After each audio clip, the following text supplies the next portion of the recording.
lawyers actually went into Indigenous communities in the 1990s after the Royal Commission started to examine the residential schools as a major area of grievance that Indigenous people had. So this is not to deny that there weren't terrible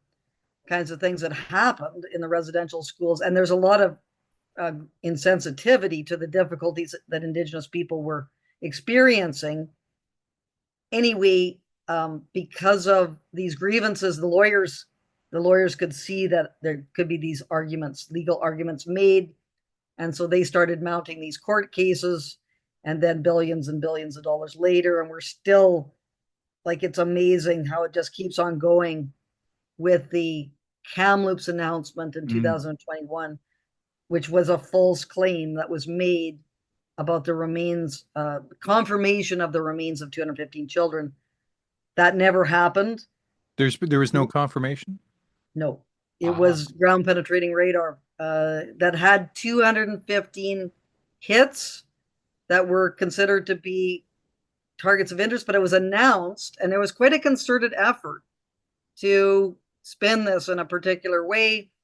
And the ground penetrating radar expert, Sarah Bollier, in July 15th, 2021, so that was about a month and a half after the announcement was made, said, no, it's not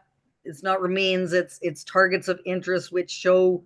sort of similarities to what you would expect to find if they were graves, but you can only determine this through excavation. And she downgraded her 215 number to 200 because she found out after she had made the original kind of